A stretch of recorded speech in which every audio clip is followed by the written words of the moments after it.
Business owner, आप भी expansion का सोचते होगे, मल्टीपल बिजनेस रन करने का सोचते होगे, टाइम फ्रीडम के बारे में सोचते होगे कि आपका बिजनेस अपने आप एक्सपेंशन करे, बिजनेस आगे बढ़े। देखिए, मैं बहुत सारे मल्टी मिलियनर से मिलता हूं जो मल्टीपल बिजनेस चलाते हैं। अगर आपको अमीर बनना है, बिजनेस को ऑटो पायलट मोड के ऊपर लेके जाना है, तो एक चीज का ध्यान रखना, बिजनेस के अंदर एक टूल होता है केपीआई KRA। आज मैं आपको केपीआई के बारे में थोड़ा डिटेल में बताऊंगा। देखिए, जितने भी बिजनेस ओनर से मैं मिलता हूं ना, पहली चीज, अमीर बनना है तो हर अमीर आदमी के मल्टीपल बिजनेस होते हैं, मल्टीपल रेवेन्यू स्ट्रीम्स होती है जहां से वो पैसा कमाता है। तो मल्टीपल इंडस्ट्रीज के अंदर ये लोग अपना हाथ डाल के रखते हैं। अब अगर कोई आदमी मल्टीपल बिजनेस कर रहा है, अलग अलग इंडस्ट्रीज के अंदर कर रहा है, तो कैसे वो पैसा बनाता है, बिजनेस का एक्सपेंशन करता है? क्योंकि जब आप किसी भी इंडस्ट्री में जाओगे, वहां पे आपको सेल्स चाहिए, रेवेन्यूज चाहिए, ओनरशिप चाहिए, बिजनेस में आपको ग्रोथ चाहिए। ये सब नहीं होगा तो बिजनेस बंद होकर बैठ जाएगा और आप बैंकरप्ट हो जाओगे। तो कैसे अमीर आदमी प्लानिंग करते हैं, स्केल करते हैं, प्रोसेस बनाते हैं और ऑटोमेट करते हैं, यही सारी चीजें मैं आपको इस वीडियो में डिटेल में बताऊंगा। सबसे पहले बिजनेस के अंदर आते हैं रेवेन्यूज, कैश फ्लो। अगर किसी बिजनेस में रेवेन्यूज नहीं है, सेल्स नहीं है, तो वो चल नहीं सकता। देखिए, जितने भी बिजनेस ओनर्स होते हैं ना, ये मंथली और वीकली कैश फ्लो का केपीआई बनाते हैं, सेल्स और रेवेन्यू का केपीआई बनाते हैं। वहां पे एक कंटिन्यूसली फॉलोअप लेते हैं कि जितना रेवेन्यू इनको चाहिए पूरी कंपनी चलाने के लिए, वो आ रहा है या नहीं आ रहा है। और एक चीज का ध्यान रखना, धंधे में अगर आपने केपीआई KRA बनाए तो उसमें एक आदमी को बिठाओ। आपका काम नहीं होना चाहिए बार बार उनको चेक करने का। एक आदमी की ड्यूटी लगाओ कि वो आपको वीकली, मंथली या फिर डेली व्हाट्सएप के ऊपर, ईमेल के ऊपर अपडेट करेगा सारे रेवेन्यूज के रिगार्डिंग एक्सेल शीट के अंदर। अगर आपके पास ये सब नहीं है ना, तो होगा क्या, आप एक फॉलोअप ऑफिसर बन जाओगे। पूरा दिन अपनी टीम से फॉलोअप लोगे हर चीज को लेके। तो सबसे पहले चीज है, लोग आपको आके अपडेट देने चाहिए। अब दूसरा केपीआई आता है, वो है न्यू कस्टमर एक्विजिशन का।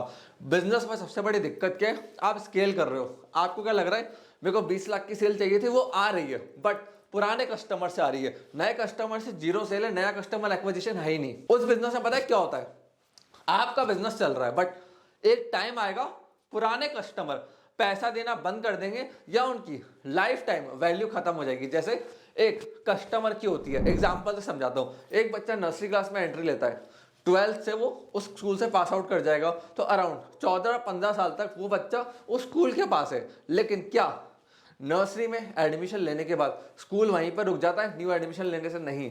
जैसे बच्चा नेक्स्ट क्लास में जाता है, स्कूल वापस मार्केटिंग करता है जिससे नए बच्चे वापस उसके एलकेजी क्लास के अंदर आए, केजी क्लास के अंदर आए, और 12th में वो बच्चे पास आउट होते रहते हैं। जैसे ही बच्चा 12th पास आउट करके निकला, स्कूल का रेवेन्यू खत्म, नया रेवेन्यू स्ट्रीम स्कूल का चालू होता है केजी के बच्चों से, फर्स्ट क्लास के बच्चों से। तो ये चीज आपको समझना जरूरी है कि आपके धंधे में नया कस्टमर कंटिन्यूसली बनना चाहिए।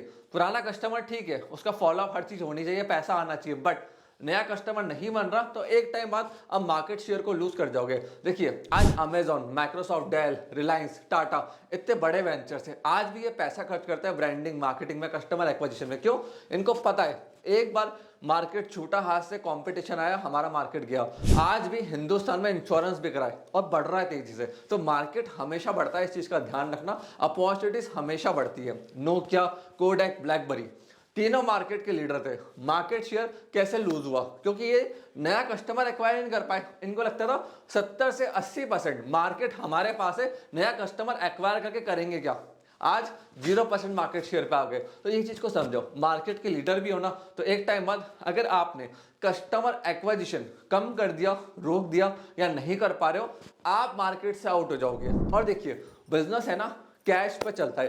कैश की ग्रोथ सबसे इंपॉर्टेंट है भाई। आप कितने बिजनेस में एफडी बना रहे हो, रिजर्व बना रहे हो, ये बहुत जरूरी है।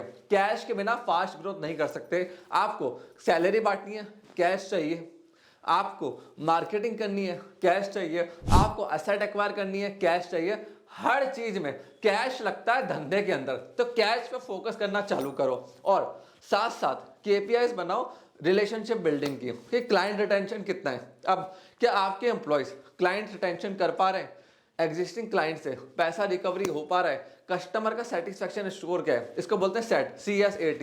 अब सेलिंग क्रॉस सेलिंग कितनी हो रही है कस्टमर के ऊपर, ऐसा तो नहीं है कस्टमर आ रहा है एक ही माल लेके जा रहा है। मैकडोनल्ड्स का KPI अब सेलिंग क्रॉस सेलिंग में बहुत बढ़िया है।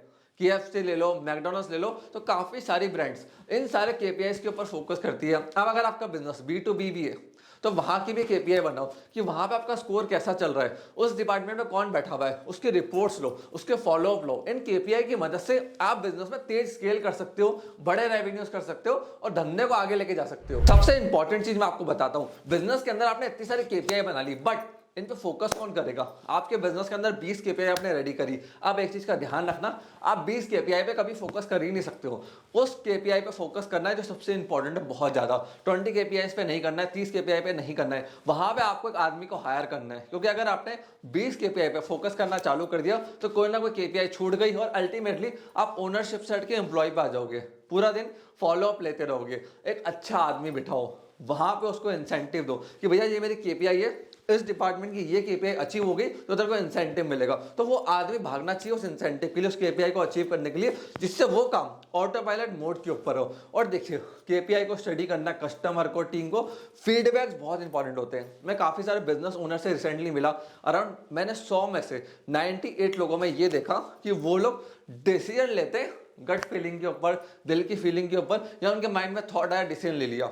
ना तो वो अपनी टीम से डिस्कस करते हैं, ना डेटा को देखते हैं, ना मार्केट को देखते हैं। देखिए अगर आप बिजनेस पे गलत डिसीजन लोगे ना तो गलत डायरेक्शन में जाओगे, गलत डायरेक्शन में गए लॉस हो जाएगा, टीम छोड़ के चली जाएगी और पैसों का नुकसान हो जाएगा और टाइम भी आपका गया। इसलिए बिजनेस के अंदर भले ही रुक के लो, बट सबसे पहले टीम से बात करो, डिसीजन लेने से पहले उनका सारा फीडबैक लो, हर टीम मेंबर का डेटा लो जो उस काम में इन्वॉल्व है। फिर उसके बाद मार्केट को देखो, कंपटीशन को देखो, डीप डाउन अच्छे से रिसर्च करो, फिर उसके बाद डिसीजन को एग्जीक्यूट करो। फ्रेंड्स, अगर आपको बिजनेस के अंदर KPI KRA बनाने तो आप मेरी टीम से इस नंबर के ऊपर कनेक्ट हो सकते हैं। हम आपको एक्सेल शीट, फॉर्मूलाज, ये सारी चीजें बताएंगे जिनकी मदद से आप बिजनेस को स्केल कर सकते हो। KPI KRA की मदद से नया मार्केट कैसे एक्वायर करना है, नया कस्टमर कैसे लेके आना है, मार्केटिंग की KPI KRA कैसे बनेगी। आपको अगर मेरे से कनेक्ट होना है, आप मेरे को इंस्टाग्राम पे फॉलो कर सकते हैं और लिंक्डइन पे भी फॉलो कर सकते हैं। ये 2 प्लेटफॉर्म है जहां पे मैं सबसे ज्यादा एक्टिव रहता हूँ। स्क्रीन पे आपको दिख रहे होंगे, नीचे आपको लिंक भी मिल जाएगा, आप डायरेक्टली इन प्लेटफॉर्म पे जाके सर्च करके मेरे से कनेक्ट हो सकते हो, मेरे को मैसेज कर सकते हो। तो फ्रेंड्स, अगर आपको वीडियो पसंद आई तो लाइक करो, मन में डाउट और क्वेश्चन है तो मन में मत रखो, कमेंट सेक्शन ओपन है आप लोगों के लिए, कमेंट करके हमसे क्वेश्चंस पूछो। मैं ट्राई करूंगा कि मैक्सिमम क्वेश्चंस का आपको आंसर दे पाऊं। आपने इस वीडियो को यहां तक देखा, हम लोग को सपोर्ट दिया, उसके लिए धन्यवाद।